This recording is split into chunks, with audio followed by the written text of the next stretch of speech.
নমস্কার বন্ধুরা, our live and cooking চ্যানেলে সবাইকে স্বাগত জানাই। আজকে আবার একটা নতুন রেসিপি নিয়ে চলে এসেছি। বন্ধুরা, এখন কারেন্ট অফ হয়ে আছে, ওই জন্য একটু আলো কম আছে। যাকে দেখো, কড়া বসিয়ে দিয়েছি আর তাতে তেল দিয়ে পেঁয়াজ কুচিয়ে রেখেছিলাম, সেটা ভাজছি। মেনলি আজকের মেনু হচ্ছে কি দই চিংড়ি। আজকে নতুন একদম পদ্ধতিতে নতুন স্টাইলে এই দই চিংড়িটা করেছি, সেটাই তোমাদের সঙ্গে শেয়ার করলাম। যদি ভালো লেগে থাকে অবশ্যই লাইক করবে, শেয়ার করবে বন্ধুবান্ধবদের সঙ্গে, আর কমেন্ট করে জানাবে কেমন লাগলো। আর অতি অবশ্যই তোমরা বাড়িতে এটা রেসিপিটা করে নিও। আর যারা নতুন আছো তারা সাবস্ক্রাইব করে পাশে দেখো পেঁয়াজটা মোটামুটি একটু হালকা ভাজা হয়ে গেলে 4টে কাঁচা লঙ্কা চিড়ে দিয়ে দিয়েছিলাম। আর দেখো, এখানে আমি চিংড়িটাকে ভাজেনি, জাস্ট একটু লবণ মাখিয়ে রেখেছিলাম। এখানে মোটামুটি বড় বড় চিংড়ি ছিল। এটা যে কোনো চিংড়ি দিয়ে তোমরা করতে পারো, বাগদা চিংড়ি, গলদা চিংড়ি। এটা আমি নর্মাল যে চিংড়িগুলো পাওয়া যায়, চামড়ে চিংড়ি বলে, সেই চিংড়ি দিয়ে করেছি, কিন্তু সাইজগুলো ছিল খুবই বড় বড়। দেখো, এবারে আমি এটা ভেজে নিচ্ছি। এখানে আদা, রসুন আর কাঁচা লঙ্কা বেটে রেখেছিলাম, সেটা দিয়ে দিলাম। এক্সট্রা করে চিংড়িটা ভাজার প্রয়োজন হয় না এখানটায়। এইভাবে করলে এটা খেতেও খুব ভালো লাগে, আর খুব বেশি মশলা দেওয়ার এটা প্রয়োজন হয় না। তোমরা দেখতেই পেলে খুব সামান্য আমি আদা রসুন বাটা দিলাম, আর পরিমাণ মতো হলুদ দিয়ে দিলাম। হলুদেরও খুব বেশি দেওয়ার দরকার নেই। সর্বোপরি চিংড়িটা ভাজতে যে এক্সট্রা তেল লাগে সেটাও লাগবে না।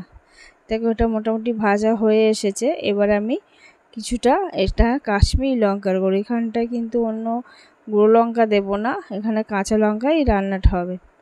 শুধু কালারের জন্য আমি কাশ্মীরি লঙ্কার গুঁড়োটা দিলাম। দিয়ে খুব ভালো করে এই চিংড়িটাকে কষিয়ে নিতে হবে। এখানে কষানোটা একটা ব্যাপার, ভালো করে কষালেই তবে এই চিংড়িটা খেতে ভালো লাগে। তাই যেহেতু আমি চিংড়িতে আগে লবণ দিয়েছিলাম, তাই খুব সামান্য পরিমাণ লবণ দিলাম। দেখো, এখানে চিংড়িটা অনেকটা ভাজা হয়ে গেছে এবং যে মশলাগুলো দিল সেটা কষানো মোটামুটি কমপ্লিট হয়ে গেছে।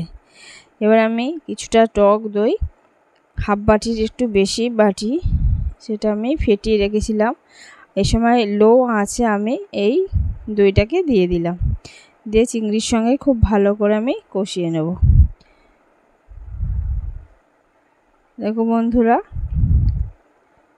এটা পরিমাণের ওপর নির্ভর করছে দইটা দেয়া। আমি এখানটায় প্রায় 350 গ্রাম চিংড়ি নিয়েছিলাম, সেই জন্য আমি দইয়ের পরিমাণটা হাফ বাটি রেখেছি, মাঝারি বাটি। তোমরা চিংড়ির পরিমাণটা যেমন থাকবে তেমনভাবে দিও। এবার সামান্য জল দিয়ে দিলাম, দিয়ে এটা ফুটতে থাকবে। দেখো, এখানে অনেকটা ফুটে উঠেছে। বন্ধুরা, দেখলে তো খুব বেশি মশলা দেওয়ার এতে প্রয়োজনই হয় না। এবার আমি কিছুটা চিনি দিয়ে দিচ্ছি। মিষ্টি মিষ্টি খেতে লাগে, খুবই ভালো লাগে, এবং বাচ্চা বড় সবাই খুব পছন্দ করবে। এখানে ভাতের সঙ্গে, পোলাওর সঙ্গে এটা খেতে খুবই ভালো লাগে। আর দেখো, লাস্টে গরম মশলার গুঁড়ো দিয়ে দিলাম।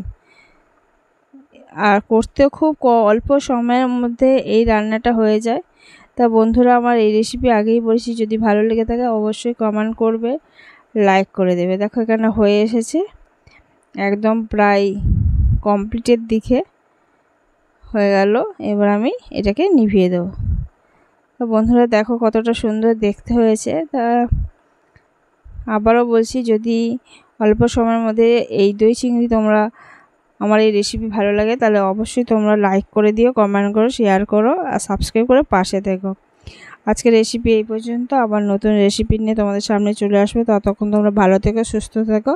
আর তোমাদের কাছে অনুরোধ, আমার ভিডিওগুলো অতি অবশ্যই দেখো।